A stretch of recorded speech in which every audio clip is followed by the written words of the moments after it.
Is Eversoul a good game? That's the question we're trying to answer in this video. Welcome back to Cocky Gachas, and before I start, I'd just like to give some context to what kind of a player I am. I'm in fact a day one player for Eversoul, and I've cleared the Battlefront 18-50. I am, however, not a free-to-play, but I was free to play for about a month before I started spending on the game itself, and so far I've spent around $60, 2 Manon packs as well as 1 growth pack on the game, so I consider myself a light spender. So I do think I have the perspective of both a free-to-play player as well as a light spender. So diving into it, I would first like to start with the good things, right? The things that I like about this game, and that is this game is extremely free-to-play friendly, and I can say that with 100% confidence. I've played a lot of idle games that are similar to this, right? Especially AFK Arena. For a start, this kind of games whereby you need a lot of duplicates to actually make the units work extremely well, right?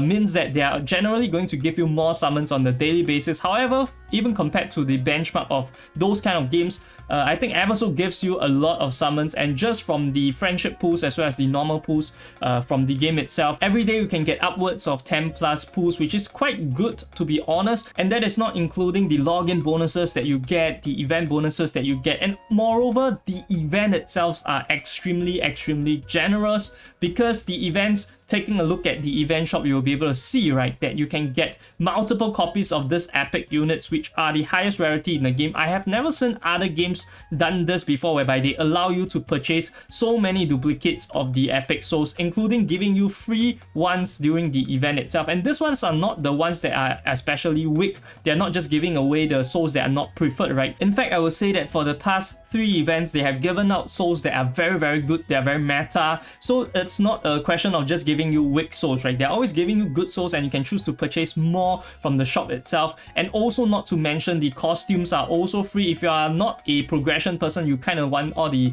furniture, you want to decorate the town, right? Then that is also going to be extremely good for you. You can go for the costume. So I think that the game itself is extremely free to play friendly, and not just that, the devs are also extremely generous when it comes to mailing you free stuff, right? In terms of Everstones, which is the paid currency of this game. So I do think that the game itself, from a generosity perspective, is extremely generous, and the game is very free to play friendly. Moving on, another thing I really like about this game is their characters, the souls, right? Because what gacha game is there if you don't really like the characters itself? You can't really enjoy the game. And when it comes to Eversoul, I think the characters are in general very well designed. The animations are great. In fact, I would say one of the best on the market, right? Especially for an idle game. And also for people that are into personalities, the characters itself have great personality. So you are definitely going to have a fun time if that is what you're looking for. And on top of that, there are also love stories, so you get to learn more about the characters. And I would say that the story aspect of this game is pretty good, and the devs are constantly trying to improve it. And from what I have seen, they are actively trying to rewrite the stories to make it better, eliminate parts or revamp parts whereby it doesn't make sense in the character's story. So definitely this is an aspect that the game Eversoul really emphasizes on. Now, another thing that I really like about Eversoul is that I feel that the developers are extremely swift to act on things. They are very receptive to feedback, and they are willing to admit to their mistakes, which cannot be said the same for a lot of developers. Hint, Street Fighter fans, you know what I'm talking about. So definitely, I do think that when it comes to Eversoul, this aspect is very important, because although at the end of the day, every business is trying to earn your money, they're trying to make you spend more,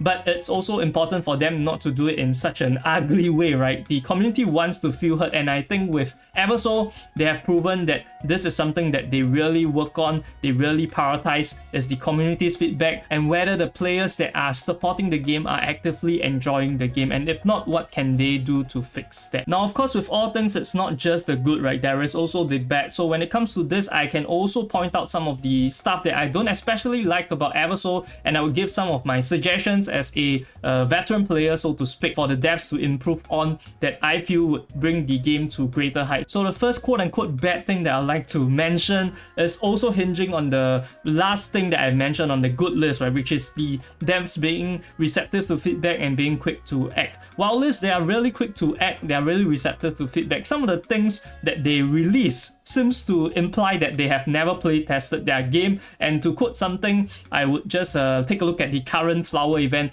and for the first day when this game mode was being released, the problem with it was that you have no way of being able to tell how much or how many points you are actually scoring until the end of the run itself, and you would have to die before you can retry, right? If you were to just have your timeout go to 0, you are just given that point and you're forced to accept it regardless, and without any way of telling whether how much points you're getting. It's basically just a Kinder Surprise, except most of the time you're given shock instead of surprise. I think it was until the third day that they implemented the change whereby you could see your score, and also the retry button being positioned very poorly when it comes to aligning with the attack button, so people spamming attack would retry on accident. So all these kind of things would be very easily resolved, I think, if they were to just play test the game more. And I do know that for some games they have a test server whereby they will release that on test server first, people would feedback and then play test it on the test server. But when it comes to Eversoul, there's no such thing, and if there is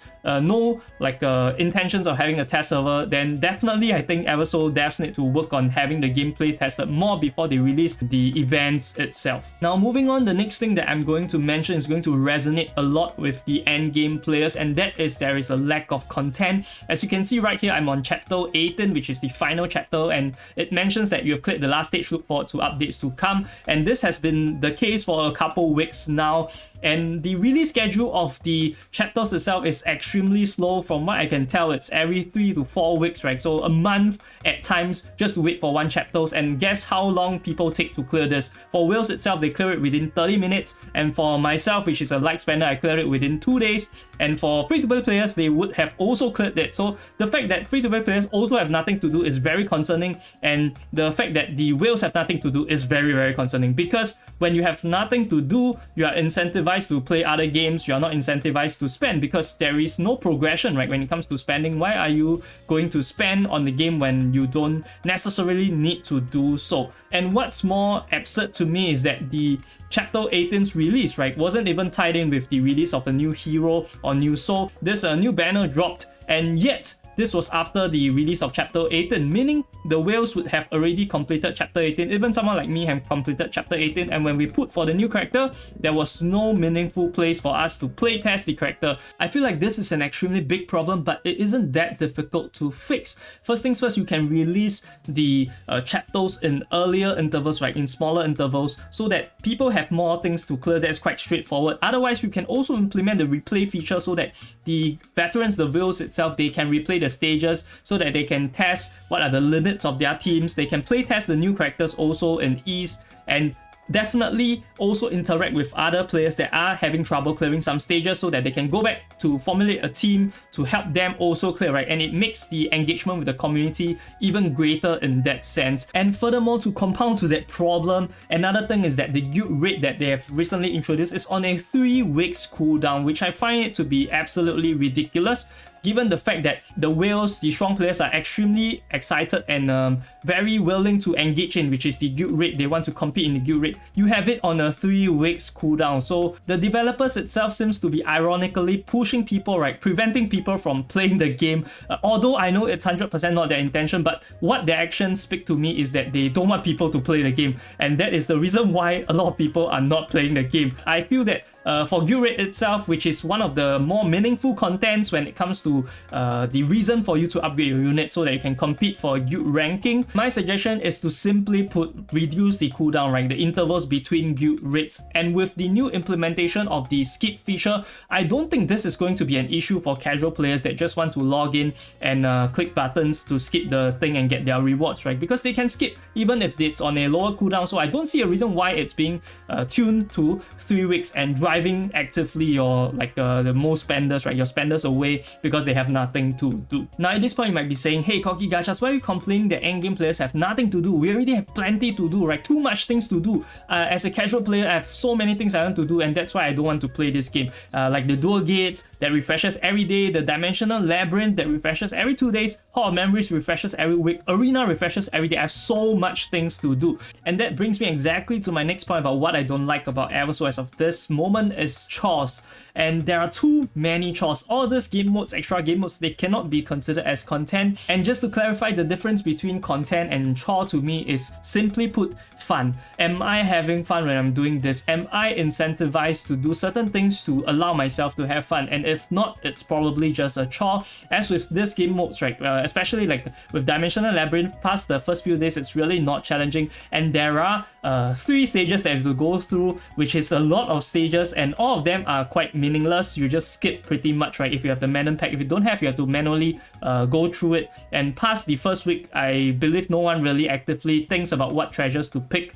Instinctively, they know what to pick, and then they just skip the battles, right? And for Arena as well as Champions Arena, we all know, right, for people that have been playing, you simply just refresh, look for a weak team, attack the weak team, and then you get your rewards. So it's just clicking for rewards, and the biggest chore of them all is this town aspect. Now, when it comes to the town, there are expeditions that you can go on every day, 3 of those that you have to go on, and you can see over here. When you go into the expedition, you will just have to kill off the enemies, right, so that you can get the rewards and you can complete the expeditions for free pools. But I feel like this aspect itself takes way too much time, and it is not that engaging as well. To go into your towns or go to your friend's town, especially when they have the area 2 unlocked, you have 20 monsters, so 60 monsters each day that you have to kill, especially with a very unengaging and uninspiring hack and slash gameplay. It's not that fun, and it's more of a chore, which is also a lot of people rationale for not doing this part of the game, and they rather just forego the free pools, right, so that they don't have to do this part of the game, which takes a lot of time. So when it comes to the chores, I have once again 2 directions, right? You can either make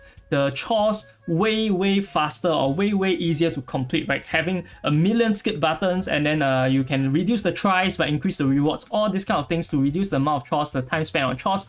Or instead, you can make the chores into content. And with the flower event, I do see that the devs are trying to make the hack and slash game mode a focus also from their development standpoint, right? They're trying to make it fun. And my suggestion is that why not develop it in such a way that you introduce new weapons, new pets, new mouse, whatever that is, right, to make this game mode even more engaging, so that clearing the expeditions can be faster and more fun. Part-time jobs, for instance, can give you different weapons. You can go with crossbows, you can go with bows, ranged weapons, guns, whatever nonsense that you want to include in it.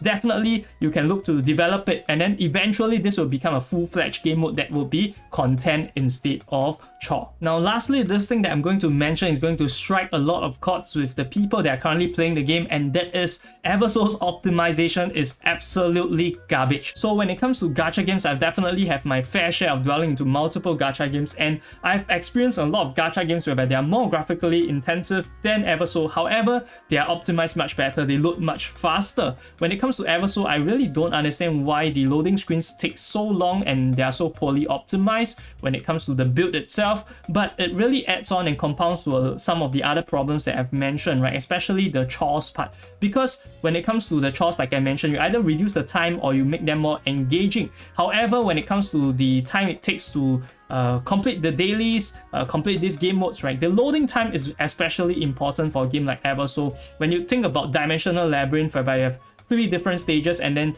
adding up together at least 20 plus battles, right? Each loading screen would compound if they load really long, and also entering the town, going into other people's town take extremely long as well. So it makes the chores even more chore worthy, right, so to speak. So I do think that the devs really need to look into optimization. I've heard a lot of complaints, and also with the recent flower event whereby you have to fight a bunch of monsters when the game is already so poorly optimized is really hell for some people, whereby they don't have the best high-end phones, right? So this is something that the devs really need to work on. Now, despite everything bad I've mentioned about Eversoul in this video, the good news is Eversoul is still overall to me a great game, and the better news is that in a couple of days, roadmap for Q2 for Eversoul is going to come out. So I will definitely be checking that out, hoping that a lot of the issues that I've mentioned in this video are looking to be resolved, and also a lot of exciting new events that are going to come to Eversoul. If you are someone that is looking for a good gacha game, a good idle game to join, definitely check out Eversoul. I think it's really worth your time. Now, for people that are already playing Eversoul, do leave a comment in the comment section below to let me know whether my points are what you resonate with, and if not, why not. Also, if you're looking for guides for Eversoul, definitely check out this playlist over here where I compile all the guides I've done thus far. I'm sure it will help you guys a lot. I'll see you guys over there. This is Corky Gachas, signing off.